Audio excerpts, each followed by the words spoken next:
धर्म प्राण सत्संग प्रेमी सज्जनों, कल हम लोग देख रहे थे श्रीमद् भगवद गीता के 7वें अध्याय का 12वां श्लोक। भगवान कहते हैं ये चैव सात्विका भावा राजसास्तामसाश्च ये मत एवेति तान् विद्धि न त्वम अहम तेस्ते मयि। ये चैव सात्विका भावा, ये च एव सात्विका भावा राजसाः तामसाश्च ये मत्तः एव इति तान् विद्धि न तो अहम तेषु ते मयि। भगवान कहते हैं और एव माने भी, च माने और, एव माने भी, ये माने जो, और ये जो भी सात्विक भाव, राजस भाव, तामस भाव हैं, उन सबको तुम मुझसे ही होने वाला जान, मुझसे ही सब उत्पन्न होते हैं, लेकिन न तो अहम तेषु ते मयि। तेस माने उनमें, न तो अहम मैं नहीं हूँ, और वे ते माने वे, मैं माने मुझ में नहीं। इसी पर हमने रोक दिया था कि उत्पन्न होते हैं परमात्मा से ही। भगवान कहते हैं ये भाव, इन भावों का मूल्य हमने बताया था कि तीनों भाव चाहिए, तभी पूर्णता है, नहीं तो हम विकलांग हैं, हम अधूरे।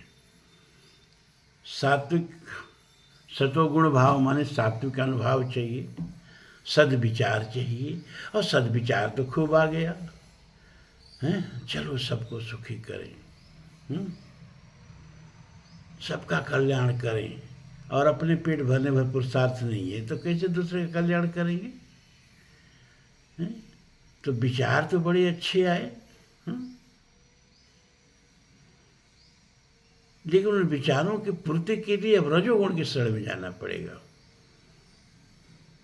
जो क्रियाशील है। बिना क्रिया के विचार व्यर्थ है। करते रहिए विचार, कार्य में परिणति नहीं होगी। विचार ज्ञान है तो कार्य विज्ञान है, जो उसको यथार्थ रूप में उतारता है। तो रजोगुण भी हमको चाहिए, सतोगुण चाहिए सद्विचार के लिए, और रजोगुण चाहिए उन विचारों की पूर्ति के लिए, और तमोगुण भी हमें चाहिए। क्यों? क्योंकि विश्राम करके फिर से कार्य करने की ऊर्जा प्राप्त करने के लिए। तमोगुण जो है उसमें प्रमाद है, निद्रा है, आलस्य है। निरंतर काम करते ही रह जाएंगे क्या है? आप निद्रा के शरण में नहीं जाएंगे तो आपकी क्या गति होगी?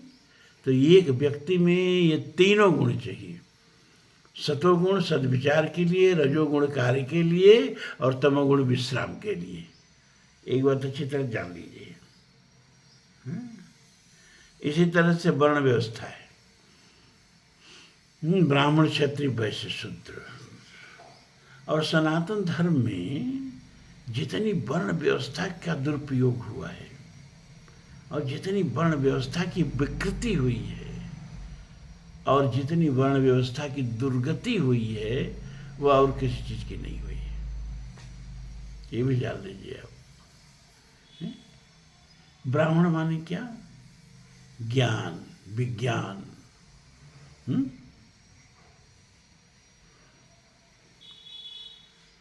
गीता में ब्राह्मण की, क्षत्रिय की, सबकी परिभाषा भगवान देते हैं कि नहीं देते हैं?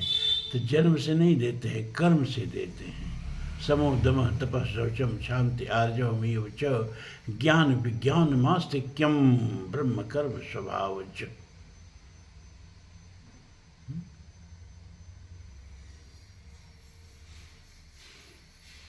ये सारे गुण, सम हो, दम हो, तप हो, शौच हो, अब इसकी व्याख्या नहीं करेंगे, इसी में समय बीत जाएगा, कर चुके हैं कई बार। मतलब ज्ञान विज्ञान, सदाचार, संयम, धर्माचरण ब्राह्मण का सहज स्वभाव है। शौर्यम तेजो धृति दाक्षम युद्धे चापलायनम दानमीश्वर भाव से छात्र कर्म स्वभाव। और तेजस्विता, दृढ़ता, अडिगता, पौरुष, शौर्य, विक्रम, पराक्रम, ये क्षत्रियों का स्वभाव है। और कृषि, गोरक्ष, वाणिज्य, धनोपार्जन वैश्य का स्वभाव है। परिचर्यात्मकम कर्म ये शूद्र का स्वभाव, मतलब सेवा भाव शूद्र का स्वभाव है। अब इसमें ऐसा नहीं है कि ब्राह्मण है तो उसमें शौर्य ना हो, तेज ना हो, तो वे किसी काम का नहीं है। और क्षत्रिय है, शौर्य तेज से भरा है, लेकिन उसमें विवेक नहीं हो, बुद्धि नहीं है, तो किसी काम का नहीं है। और वैश्य है, उसमें शौर्य नहीं हो, विद्वत्ता नहीं हो, वो धनोपार्जन क्या करेगा? बिना विवेक के, बिना धन विद्या के, बिना बुद्धि के धनोपार्जन हो जाता है क्या? अडानी, अंबानी, ये लोग हाथ में तलवार लेकर के और दूसरे का धन लूट के धनी थोड़े हुए हैं। ये विवेक से धनी हुए हैं। ये काम करना, वो काम करना, ये उद्योग लगाना, वो उद्योग लगाना है, विवेक से, बुद्धि से धनी हुए हैं। बुद्धि नहीं रहती तो धनी हो जाते क्या? और सेवा भाव तो नहीं है तो आप सब गुण व्यर्थ है। तो आप देखिए कि एक व्यक्ति को क्या होना चाहिए, क्या नहीं होना चाहिए। एक व्यक्ति को ब्राह्मण होना चाहिए कि नहीं होना चाहिए? मतलब एक व्यक्ति के अंदर विद्या और ज्ञान होना चाहिए कि नहीं होना चाहिए? हैं? आप किसी को गरीब कह दीजिए तो उतना दुखी नहीं होगा। अब मूर्ख कह दीजिए तो कोई अपने को मूर्ख कहना चाहता है। तो सबको ब्राह्मण तो चाहिए ही चाहिए, नहीं तो वो अधूरा है। अगर उसमें ब्राह्मण तो नहीं है तो विकलांग है। अच्छा, मान लीजिए ब्राह्मण तो आ गया, खूब ज्ञानी है, लेकिन शौर्य नहीं है, तेज नहीं है, तो अच्छी बात भी कहते हैं लोग, डांटते, चुप रहो। तो शौर्य नहीं है, तेज नहीं है, तो विद्या है, ज्ञान है, लेकिन शौर्य तेज नहीं है, डांट खा गए, चुप हो गए। शौर्य तेज भी चाहिए ना विद्या के साथ साथ। स्वर में पावक नहीं, वृथा बंधन है। क्षत्रिय तो चाहिए, किसको नहीं चाहिए? किसको क्षत्रिय तो नहीं चाहिए? जिसमें क्षत्रिय तो नहीं हो, पुरुष ही नहीं है।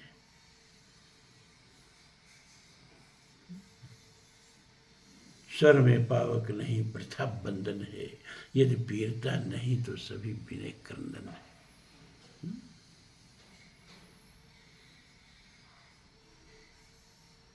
दिनकर जी ने लिखा ना, माने क्षमा, ब्राह्मणों का क्षमा, क्षमा है, तेजस्विता नहीं है। सबको क्षमा करते चलेंगे, जो चार जूता मारेगा, चार तमाचा मारेगा, उसको भी क्षमा करेंगे। क्षमा करने के अलावा और चारा क्या है? हिंदुओं की तरह से इनके साथ जो कर लो, इनके आस्था के साथ जो कर लो, इनके श्रद्धा के साथ जो कर लो,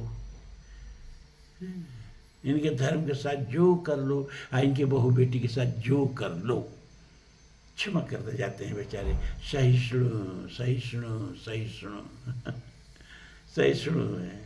सारा स्वाभिमान दूसरे के पैरों तले कुचल के मर चुका है, ये सहिष्णु है। कुरुक्षेत्र में दिनकर जी ने लिखा, क्षमा शोभती उस भुजंग को जिसके पास गरल हो। उसको क्या जो दंतहीन विसरित विनीत सरल हो। जो हिंदुओं की तरह से उसको क्षमा नहीं शोभा देती है। अरे कायरों को क्षमा नहीं शोभा देती है। भगवान राम 3 दिन तक बैठ करके समुद्र के किनारे हाथ जोड़ के विनय करके रास्ता मांगते रहे, और समुद्र में अभिमान में तरंगायित होता रहा, उछलता रहा, गरजता रहा। वनवासी की तापस भेष विशेष उदासी, इसके मांगने से हम रास्ता दे देंगे? इसको मेरी सामर्थ्य का पता नहीं, मेरी विशालता और विराटता का पता नहीं। 3 दिन जब बीत गया, भगवान ने कहा बस सप्ताह में 4 दिन होते हैं, विनम्रता के लिए 3 दिन ही काफी हैं। चौथा दिन बस विनम्रता को पीछे छोड़ो। है लक्ष्मण धनुष बाण जाओ तो लक्ष्मण बाण सरासन यानु शोखों वादिक बारिद विशिक प्रसांग अस्कई रघुपत चाप चढ़ावा यह मत लक्ष्मण की मन भावा संधाने ऊपर विशिक कराला उठी उतरी और अंतर ज्वाला। तो सिंधु समुद्र अपनी औकात में आ गया। सिंधु देह धर त्राह त्राह करता आ गिरा चरण में शरण पूज्य दासता ग्रहण की पदा मूढ़ बंधन में। तो सच पूछो तो सर में ही बसती है दीप्त विजय की, संध वचन संपूज्य उसी का जिसमें हो शक्ति विजय की। क्षमाशीलता और दया को तभी पूछता जग है, बल का दर्प चमकता उसके पीछे जब जगमग है। जहां नहीं सामर्थ्य शोध की क्षमा वहां निष्फल है, करल घूट पी जाने का मिश है, वाणी का छल है। तो हर व्यक्ति के अंदर क्षत्रित्व होना चाहिए, हर व्यक्ति के अंदर ब्राह्मणत्व होना चाहिए। मूर्ख बन के रहेंगे समाज में, ब्राह्मण नहीं रहेंगे, और दीनहीन बन के समाज में रहेंगे, क्षत्रिय नहीं रहेंगे।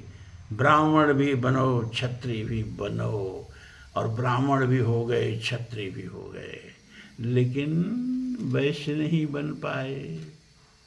लक्ष्मी जी नहीं दया करी, कृपा करी, धन नहीं है, 4 पुरुषार्थों में 1 पुरुषार्थ ही गायब है, धन 1 पुरुषार्थ ही गायब।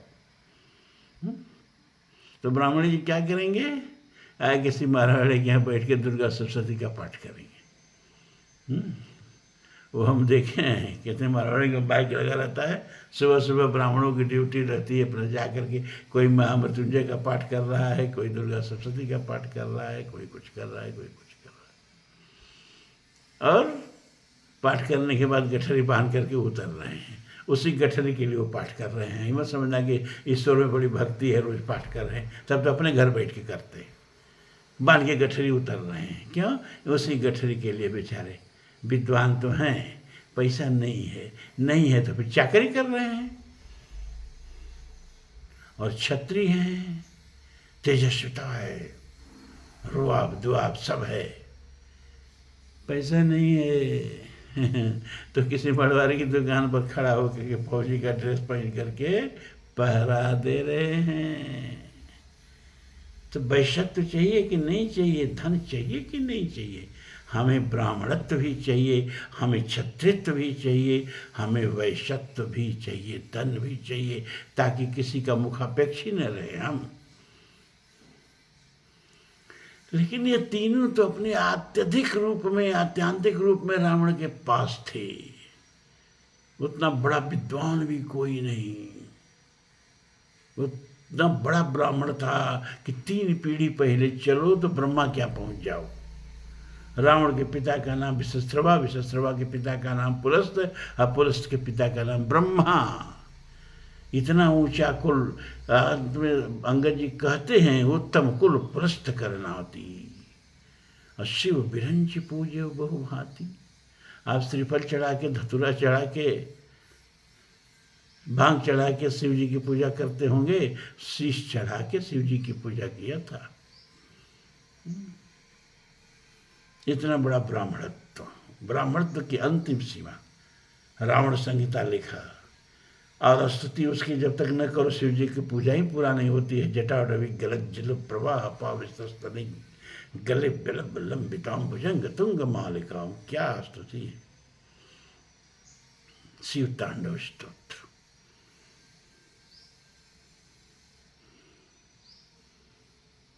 और क्षत्रित्व चलत दशानन डोलत यवनी,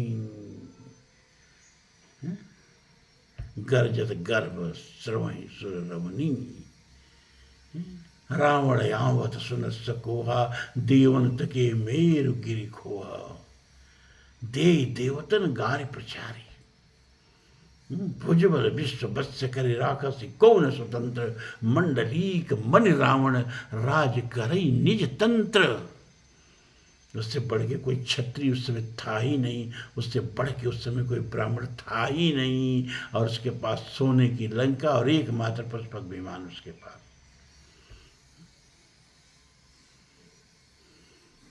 उससे बड़ा वैश्य कोई था ही नहीं।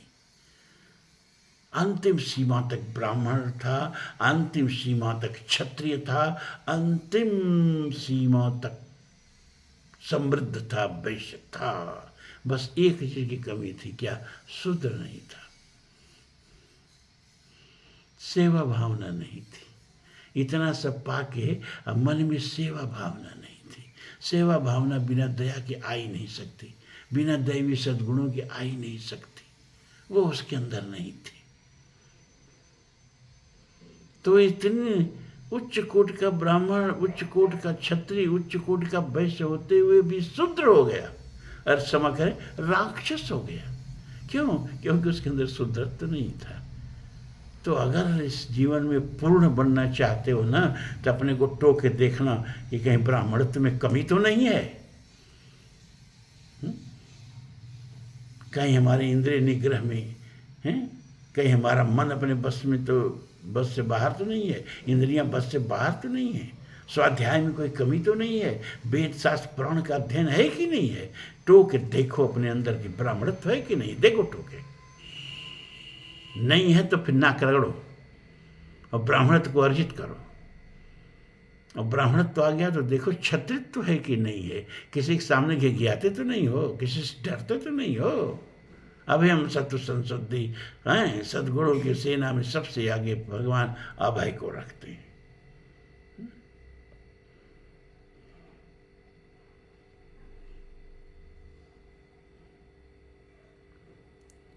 तो कि देखो अपने को कि क्षत्रित्व तो है कि नहीं है। कहीं दीनता तो किसी कोने में, विनम्रता है ठीक, दीनता तो किसी कोने में नहीं छिपी है भीतर। और जब आ जाए कि नहीं क्षत्रित्व भी है, तो सांस लो आराम की। ब्राह्मणत्व भी है, क्षत्रित्व भी है, अब देखो कि वैश्यत्व है कि नहीं, समृद्धता है कि नहीं, अपने आवश्यकता भर धन की कोई सीमा थोड़ी है। अडानी अंबानी भी जब अपने को एलन मस्क के आगे रखते हैं तो अपने गरीब ही समझते हैं। कल तक बिल गेट्स दुनिया का सबसे धनी आदमी था, जो गरीब हो गया है। अब एलन मस्क सबसे धनी आदमी है। धन की कोई सीमा नहीं है, लेकिन हम अपने आवश्यक कार्यों, बस दो जन के रोटी के लिए किसी पर आश्रित तो नहीं है, किसी के सामने दांत तो नहीं चियारना पड़ता है जाके। धन एक पुरुषार्थ है, वो है कि नहीं है, तो कि देखो अपने को। और ये सब होने के बावजूद सेवा भावना है कि नहीं, शुद्धत्व है कि नहीं। क्योंकि भगवान ने चारों वर्णों में सबसे श्रेष्ठ वर्ण किसको बताया है? रामचरितमानस में शुद्धत्व को बताया है। हनुमान जी को कौन सी दीक्षा देते हैं? शुद्धत्व की दीक्षा देते हैं। हनुमान जी को गुरुमुख करते हैं भगवान राम।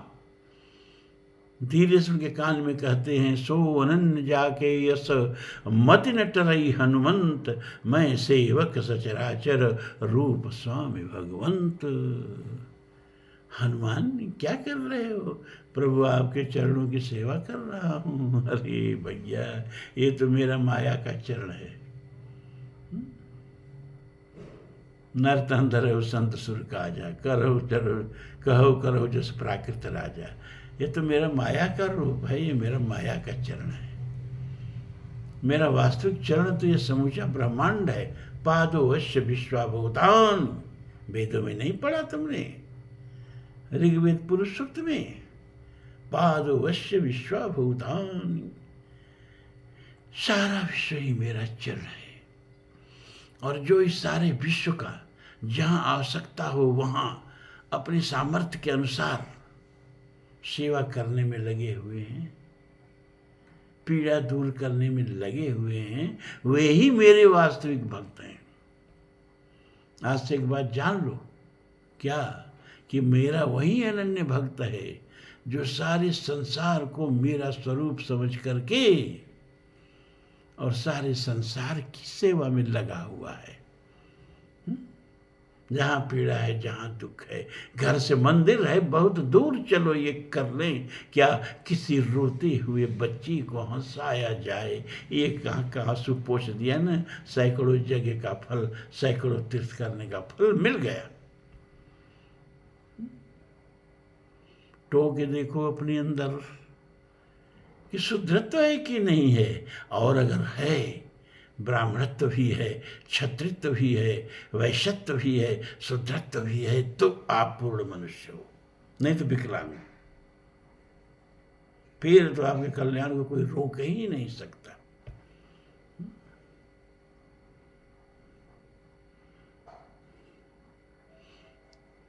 तो भगवान कहते हैं कि ये जो सात्विक भाव है, ये जो राजसिक भाव है, ये जो तामसिक भाव है, ये तीनों मेरे ही से उत्पन्न होते हैं, और तीनों की जीवन में बहुत आवश्यकता है। खाली सतोगुणी है तो विकलांग है, खाली रजोगुणी है तो पागल है, और खाली तमोगुणी है तो प्रमादी है। तीनों का संयम, सम्यक संतुलन जीवन में होना चाहिए। लेकिन सबसे महत्वपूर्ण बात जो है वो कह रहे हैं कि न त्वम अहम न तो अहम तेषु, न तो मैं उनमें हूँ और न वे मुझ में हैं, ते मई। अब लो भैया,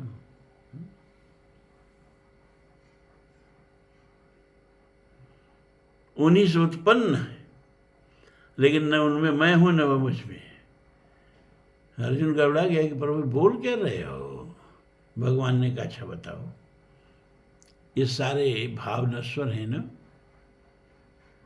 सतोगुण भी उठता है फिर तिरोहित हो जाता है, रजोगुण जगता है वो भी तिरोहित हो जाता है, तमोगुण जगता है वो भी तिरोहित, ये सब आते जाते रहते हैं ना, उभरते मिटते रहते हैं ना। कहाँ प्रभु, क्या अगर मैं इनमें रहता तो मैं भी इन्हीं की तरह उठता मिटता तिरोहित होता नष्ट होता रहता कि नहीं रहता। कहाँ, तो मैं तो नहीं नष्ट होता हूँ, मैं तो शाश्वत हूँ, मैं तो अक्षुण हूँ। हाँ प्रभु, तब इनमें मैं कैसे हूँ, और अगर ये मुझ में रहते तो मेरी तरह शाश्वत रहते। ये शाश्वत है क्या, क्या नहीं, तो यही समझ जाओ कि मुझसे उत्पन्न तो होते हैं, लेकिन न मैं इनमें हूँ न ये मुझ में। ठीक है, अब देखिए अगला।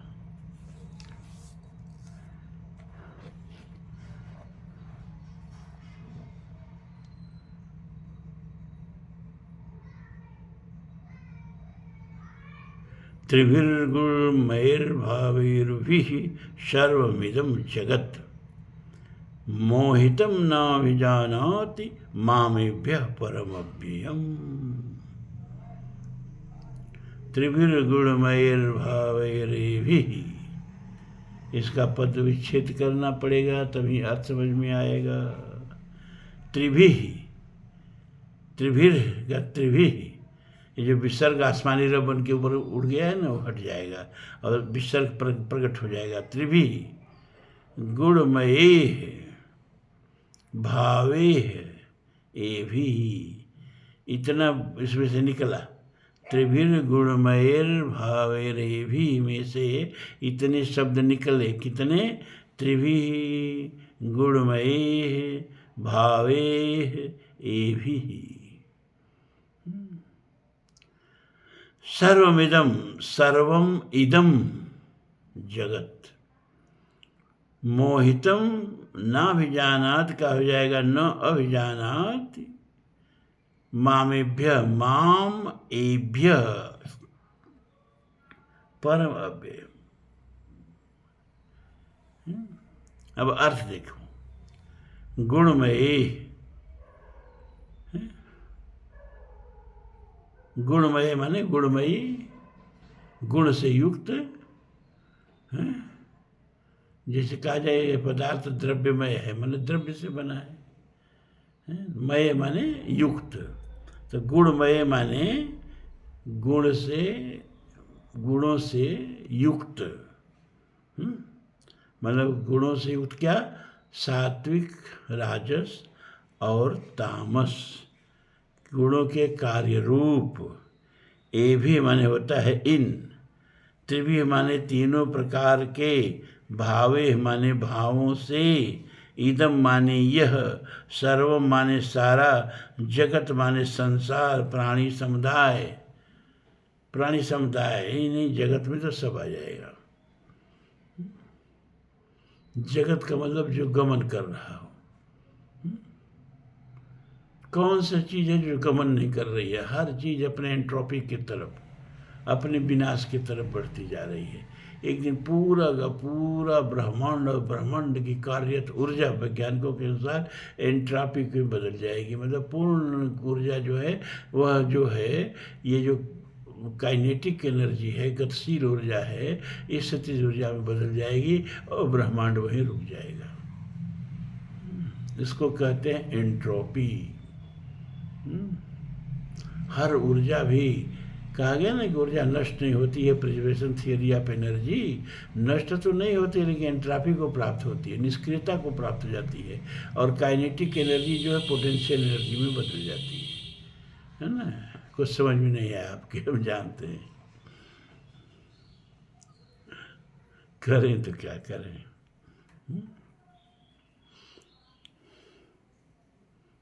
तो इन्हीं तीनों गुणों के कार्य से ये सारा प्राणी समुदाय मोहित हो रहा है।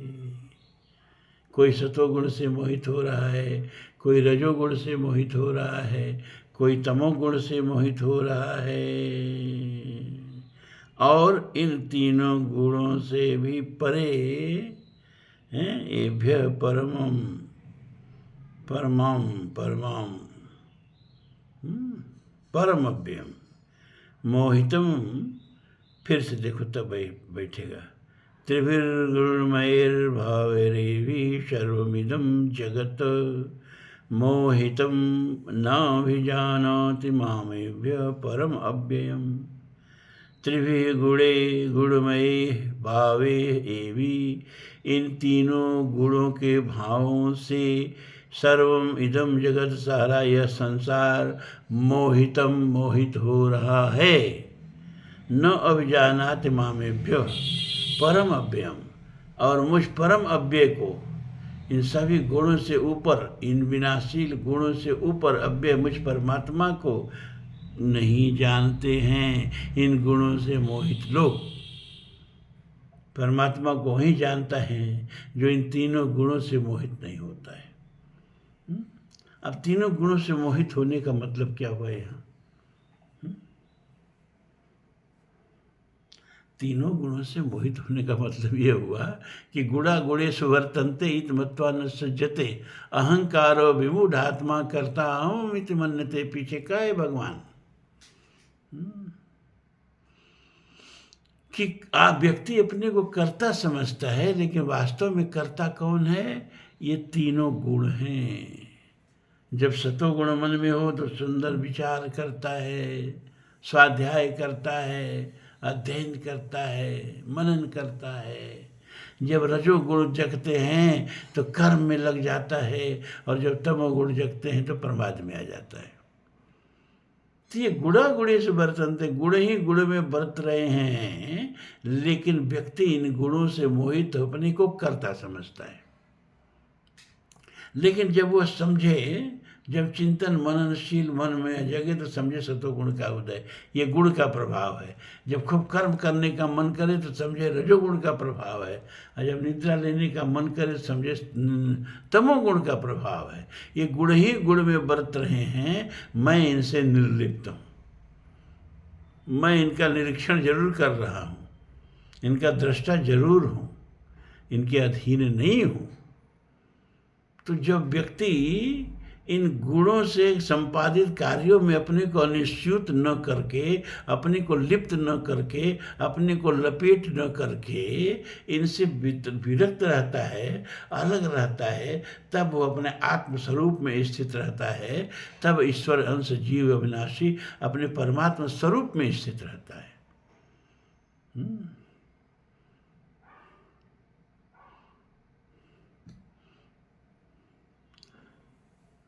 बड़ी व्यवस्था है। ये रॉकेट साइंस से भी कठिन विद्या है, ये ब्रह्म विद्या है। जब ऐसे नहीं होगा, तब कही गुरु बारह ही बारह, समझ परी कछु मति अनुसारा। बार बार कहने से तब जा कर के, अभी आप घबराए नहीं, अभी कई दिन से सत्संग के टाट पर आके बैठे हो। अभी तो पूरा गीता खत्म होने दो, अभी तो मैं पढ़ा रहा हूँ, अभी तो प्रवचन नहीं कर रहा हूँ। पूरी गीता जब पढ़ा लूँगा फिर भी ये गीता पूरी तरह से आप में उतरेगी नहीं। फिर सारे एक एक अध्यायों पर प्रवचन करूँगा, उसका सार संक्षेप समझाऊँगा, हैं। लेकिन फिर भी जीवन में गीता विदा करना मत, क्योंकि सुभाष चंद्र बोस कहा करते थे कि गीता के 18 अध्यायों को पढ़ने के लिए 18 जन्म भी कम है। एक जन्म में समूची गीता को उतार लेना। और कुछ लोग तो खाली, जैसे कि उस सब राजनेता है ना, जब जेल में जाते हैं तो कहते हैं एगो पुस्तक हमको चाहिए गीता।